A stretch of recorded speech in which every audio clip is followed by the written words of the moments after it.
ETF index mutual funds నేర్చుకుని stock మార్కెట్లో రాణించాలనుకుంటున్నారా? వెంటనే ఈ నెంబర్కి కాల్ చేయండి.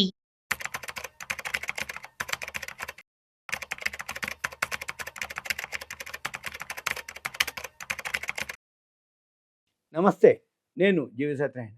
ఈ వీడియోలో మీకు ఎకనామిక్ టైమ్స్ వాళ్ళు స్కోర్ ఇస్తారు. ఒక్కొక్క షేర్కి ఒక స్కోర్ ఇస్తారు. అది ఎలా ఉంటుంది, ఏముంటుంది. అయితే ఇది పెయిడ్ది, ఫ్రీ కాదు. మామూలుగా ఓపెన్ అయ్యేది వెబ్సైటు ఎకనామిక్ టైమ్స్ పేపర్ ఏదైతే షేర్ మార్కెట్ రిలేటెడ్ ఉందో ఆ పేపరే. కానీ ఇప్పుడు నేను మీకు చూపించేది ఏదైతే ఉందో అది ఫ్రీ కాదు.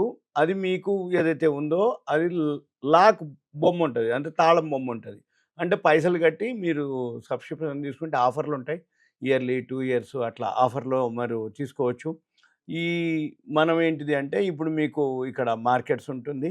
ఈ మార్కెట్స్లో స్టాక్ రిపోర్ట్ ప్లస్ ఇట్లా స్టాక్ స్కోర్ అని ఉంటుంది వర్డ్. ఈ stock report plus markets, stock reports ప్లస్లోకి వెళ్ళి స్టాక్ స్కోర్ కొడితే ఇట్లా మనకి టాప్ స్కోర్ కంపెనీస్ అనమాట. ఇప్పుడు ఉదాహరణకి ఇప్పుడు ఏవైతే ఉన్నాయో సాఫ్ట్వేరు ఇది చేస్తుంది, మాన్యువల్ కాదు. అంటే కంపెనీ యొక్క ప్రాఫిట్ అండ్ లాస్ బ్యాలెన్స్ షీట్ల ప్రకారంగా కంపెనీ వాళ్ళు దానికి ఒక పారామీటర్స్ అప్పచెప్తారు. ఆ పారామీటర్స్ మ్యాచ్ అవ్వగానే అది ఒక స్కోర్ ఇస్తుంది. 10, 8, 6, 4, 5, 3 అని. మీ దగ్గర ఏవైతే షేర్లు ఉన్నాయో ఇక మీరేం చేయొచ్చు, సర్చ్కి వెళ్ళి అక్కడ చేసుకోవచ్చు. ఉదాహరణకి ఇప్పుడు చూడండి, ఎన్టీపీసీ ఉంది, 10/, ఎన్ఎల్సి, ఇమామి, ఇట్లా ఇప్పుడు ఓలా ఉంది. వాడు ఒకటే ఇచ్చిండు అంటే 10 అనమాట. అంటే 10 రేటింగ్లో ఒకటే రేటింగ్. ఇటువంటివి మన దగ్గర ఉన్నాయి అనుకోండి, మనం అవి పెరగదన్నమాట అర్థం. ఇప్పుడు ఎంఎంటీసీ ఉంది, ఒకటే ఉంది. ఫ్యాక్ట్ ఉంది, ఒకటే ఉంది. లో స్కోర్ అనమాట ఇవన్నీ. అప్వర్డ్ ఉన్నాయి, ఇగో టోరెంట్ పవర్ ఉంది, ఎస్కార్ట్స్ ఉన్నాయి. మన పని ఏంటిది, ఏ అయితే కంపెనీలు ఉన్నాయో ఆ కంపెనీలకు సంబంధించినటువంటి స్కోర్ ఎంత ఉందో చూసుకోవచ్చు. ఉదాహరణకి ఇప్పుడు మన దగ్గర ఏవైతే షేర్ మార్కెట్ లిస్ట్ ఉంటుంది, ఉదాహరణ మార్కెట్స్లోకి వెళ్ళి అప్సైడ్ రేడార్ అనుకోండి, అంటే పెరుగుతున్న షేర్లు. ఈ అప్సైడ్ రేడార్లో 6 స్టాక్స్ ఉన్నాయి. ఇది లాజిస్టిక్స్లో. ఎన్బిఎఫ్సిలో 18 ఉన్నాయి. రియల్ ఎస్టేట్లో 12 ఉన్నాయి. ఉదాహరణకి ఇప్పుడు రియల్ ఎస్టేట్ 12 అనుకోండి, క్లిక్ చేసినాం. క్లిక్ చేయగానే ఇప్పుడు ఇది కీస్టోన్ రియాల్టర్స్ అట 6/10 ఇచ్చింది రేటింగ్. అనంతరాజ్ 8/10. మహీంద్రా లైఫ్ స్పేస్ 2/10. సన్టెక్ రియాలిటీ 5/10. సిగ్నేచర్ గ్లోబల్ 7/10. గోడ్రేజ్ ప్రాపర్టీస్ 7/10. ఇప్పుడు మనం ఉంది లేదు, మనం ఇప్పుడు స్క్రీన్స్కి వెళ్ళి సపోజ్ సిమెంట్ కంపెనీ కొట్టినాం. సిమెంట్ కంపెనీ కొడితే ఇక్కడ బాగా సిమెంట్లో మంచి ప్రాఫిట్ వచ్చింది, ఏది ఉందో చూసుకోవాలి. ప్రాఫిట్ గ్రోత్ హైయెస్ట్ ఉన్నది చూస్తున్నాం అనుకోండి. ఉదాహరణకి ప్రాఫిట్ గ్రోత్ హైయెస్ట్ ఉన్నది ఏంటిది, 209 వచ్చింది. అది కేశవరామ్ అనుకోండి. కేశవరామ్ వచ్చి ఇప్పుడు 6 రూపాయలే ఉంది. రోజు అప్పర్ సర్క్యూట్ పోతుంది, అది మల్టీ బ్యాగర్ అవుతుంది. అది బాగా ప్రాఫిట్లో మంచి రిటర్న్స్ వచ్చినాయి అనమాట. ఉదాహరణకి ఇప్పుడు గ్రాసిమ్ ఉంది, పయోటర్స్కి 2 ఉంది. తర్వాత ప్రాఫిట్లో మనకి ఇలా చూస్తే ఇది పయోటర్స్కి 5 ఉంది కేశవరామ్. ఇక్కడ 5 పయోటర్స్కి ఉంది. మనం ఇప్పుడు ఎకనామిక్ టైమ్స్కి వెళ్ళి ఇక్కడ కేశవరామ్ అనుకోండి, ఉదాహరణకి కేశవరామ్ కొడుతున్నాం. మనం ఇలా చూడవచ్చు. ఇగో పీర్స్కి వెళ్ళాం. పీర్స్కి వెళ్తే పీర్ కంపారిజన్ లేదు, డాక్టర్ రెడ్డిస్ ల్యాబ్ అనుకోండి, డాక్టర్ రెడ్డిస్ ల్యాబ్ 9/10. ఇలా మనం ఏం చేయాలి, ఏ గ్రూప్ షేర్లు ఏవైతే వాల్యూ ఉన్నటువంటి ఉన్నాయి అనుకోండి, మనము పయోటరీస్కి చూసుకోవచ్చు. ఒక వీడియోలో చెప్పినట్టు జరిగింది. ఇప్పుడు ఎకనామిక్ టైమ్స్ రేటింగ్ చూసుకోవచ్చు. మళ్ళీ వీటన్నిటితో పాటు మనకంటూ ఒక ఐడియా ఉండాలి.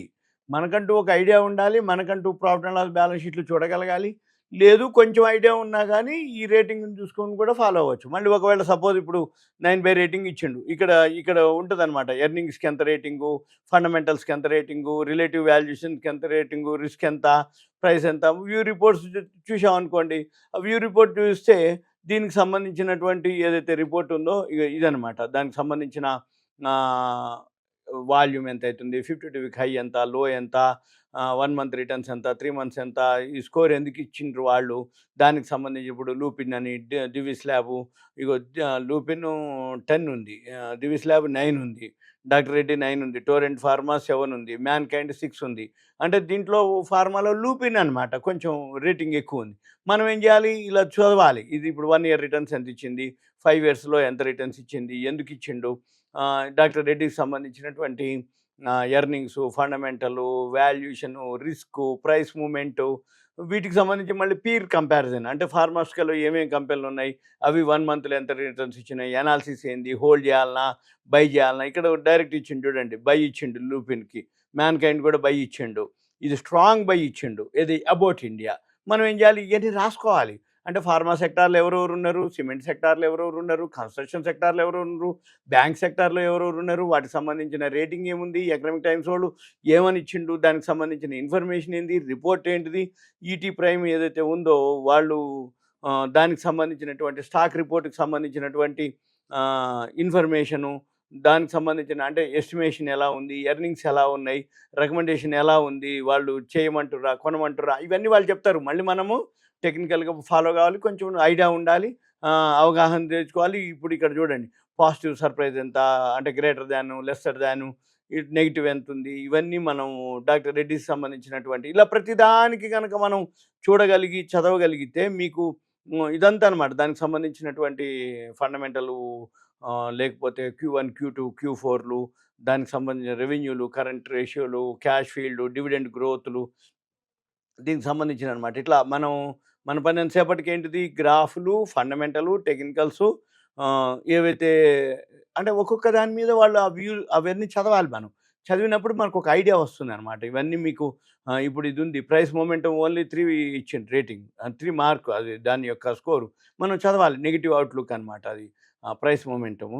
ఇవన్నీ మనము ET Prime, doctor Reddy's lab, detailed stock report tips అనమాట, ఎర్నింగ్స్ ఏంటిది అనేది. ఇట్లా మనము చదివినట్లు ఏమైందంటే మనకు ఒక ఐడియా వస్తుంది. ఇదంతా మీకు ఒక awareness, education, information, knowledge purpose మాత్రమే. ఇలా ఒక్కొక్క షేర్ని కనుక మనము ఎనాలిసిస్ చేసి, అనలైజ్ చేసి, మీరు చదివినా కానీ చూసినా కానీ ఏదైనా జరిగిందనుకోండి, మీకు ఆ స్క్రిప్ట్ మీద ఒక విధమైన వచ్చేస్తుంది. హోంవర్క్ కనుక చేసేటనుకోండి, కాన్ఫిడెన్స్ ఉంటుంది. ఎప్పుడైతే ఆ షేర్ తగ్గినప్పుడు కానీ, ఆ షేర్ ఏదైనా మూమెంట్ జరిగినప్పుడు మీరు రెడీగా ఎంటర్ అవ్వాలా, ఎగ్జిట్ అవ్వాలా అనేది కూడా తెలిసిపోతుంది. బాగా మార్కెట్ పడిపోయింది, ఏ షేర్ కొనాలి, ఇట్లాంటివన్నీ మీరు రెడీగా ఉన్నారనుకోండి, ఓకే ఫార్మాలో ఈ కంపెనీ బాగుంది, సిమెంట్ కంపెనీలో ఈ కంపెనీ బాగుంది, టైర్స్లో ఉంది, ఆటో సెక్టార్లో ఇది ఉంది, బేరింగ్స్లో ఇది ఉంది అని మీకు ఒక ఐడియా వచ్చేస్తుంది. వెంబటే మనము మార్కెట్ పడ్డా కానీ మనం ఏమి ఉండదు, కొనుక్కుంటాం, యావరేజ్ చేస్తాం, లేదు ఫ్రెష్ బై చేస్తాం, మళ్ళీ తర్వాత పెరిగినప్పుడు ఎగ్జిట్ అవుతాం. ఇదంతా మీకు ఒక అవేర్నెస్. ఇది ఎకనామిక్ టైమ్స్లో స్కోర్ గురించి ఎలా వివరాలు ఉంటాయనేది దీని మీద మీకు ఎక్స్ప్లెనేషన్, అవేర్నెస్ మాత్రమే. ఓకే, ఎడ్యుకేషన్ పర్పస్ మాత్రమే.